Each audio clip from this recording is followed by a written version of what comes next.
Hello guys, स्वागत है सभी का हमारे एक फिर से नए वीडियो में। तो गाइस, हम आज क्लास 10th का मैथ का मोस्ट इंपॉर्टेंट क्वेश्चन करने वाले हैं जो कि एग्ज़ाम में आते हैं बार बार।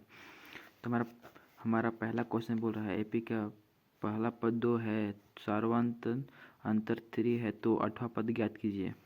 तो चलिए हम बिना देर किए 8वां पद ज्ञात करते हैं। पहले यहाँ पे लिखेंगे हम हल। मैंने लिखा हल। पहले जो दिया है उसे लिख लीजिए। दिया है हमारा पहला पद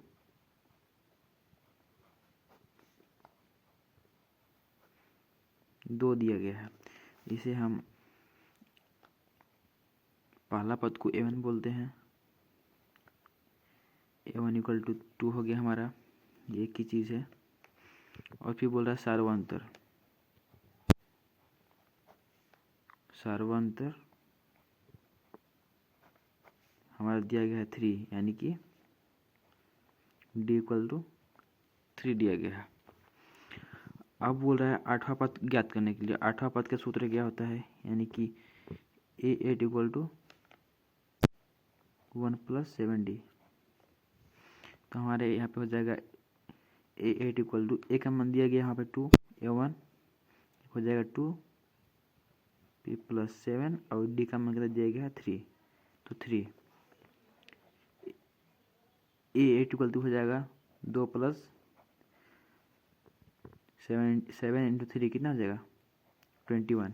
अब इसको ऐड कर देंगे 21 + 2 23, this is the my answer.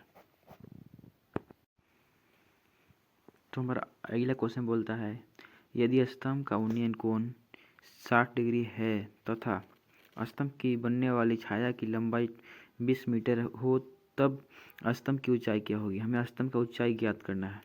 पहले यहाँ पे देखिए कि बोल क्या रहा है। यदि स्तंभ का उन्नयन कोण, यानी कि एक स्तंभ है, आप इसे मान लीजिए स्तंभ, ये हमारा स्तंभ है, और बोल रहा है इसका उन्नयन कोण 60 डिग्री तथा स्तंभ की बनने वाली छाया, अगर यहाँ पे प्रकाश डालेंगे तो छाया किस टाइप बनेगी, किधर बनेगी छाया बनेगी इधर। तो ये हमारा हो गया छाया। छाया की लंबाई कितना दिया गया है 20 मीटर, यहाँ पे लिख देंगे 20 मीटर। अब आप चाहे तो इसको मिला सकते हैं। तो ये हमारा हो गया राइट एंगल। अब इसके माध्यम से हम ज्ञात कर सकते हैं। हमको क्या ज्ञात करना है, हमें देखिए यहाँ पे दिया गया है ऊंचाई ज्ञात करने के लिए बोला गया है। यहाँ पे ऊंचाई ज्ञात करेंगे, यानी कि ऊंचाई कौन है हमारा, ये वाला है। इसे हम मान लिए h। अब चलिए इसे सॉल्व करते हैं। पहले आप लिखेंगे हल। मैंने लिखा हल। अब जो दिया गया है पहले आप उसे लिख लीजिए। लिखेंगे पहले दिया है, क्या दिया गया है हमें, स्तंभ का उन्नयन कोण।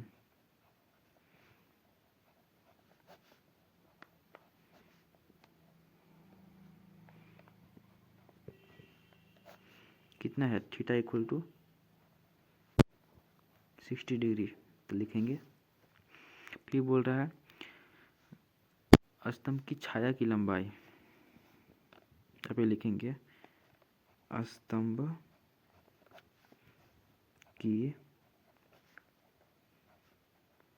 छाया की लंबाई कितनी दिया गया है, यहाँ पे देख सकते हो छाया की लंबाई 20 मीटर दिया गया है, तो लिखेंगे 20 मीटर। ठीक है। अब हमें ज्ञात करना है स्तंभ की ऊंचाई। तो लंब बोलते हैं, तो लंब बटा आधार किसका सूत्र होता है, टेन थीटा का सूत्र होता है लंब बटा आधार। तो लिखेंगे टेन थीटा इक्वल टू, यहाँ पे लंब क्या दिया गया, हाँ h दिया गया, तो लिखेंगे h। आधार दिया गया है 20 मीटर, तो लिखेंगे 20 मीटर। अब यहाँ पे टेन है तो टेन लिखेंगे। थीटा हमारा कितना दिया गया है, थीटा दिया गया है हमारा 60 डिग्री, तो लिखेंगे 60 डिग्री। फिर इधर बराबर है तो बराबर, h है तो h दे देंगे, 20 है तो 20। अब फिर टेन 60 डिग्री का मान कितना होता है, तो होता है √3। लिखेंगे √3। यहाँ पे दिया गया है h, तो h फिर 20 20। अब यहाँ पे 1 मान करके क्रिस क्रॉस मल्टीप्लाई कर देंगे, तो इससे इधर गया, ये इससे इधर मल्टीप्लाई होगा, तो यहाँ पे हो जाएगा 1h तो 1h, 1 गुना h तो हो गया 1h, पर 20 इंटू √3, तो यहाँ पे हो जाएगा 20 √3, दिस इज द आंसर।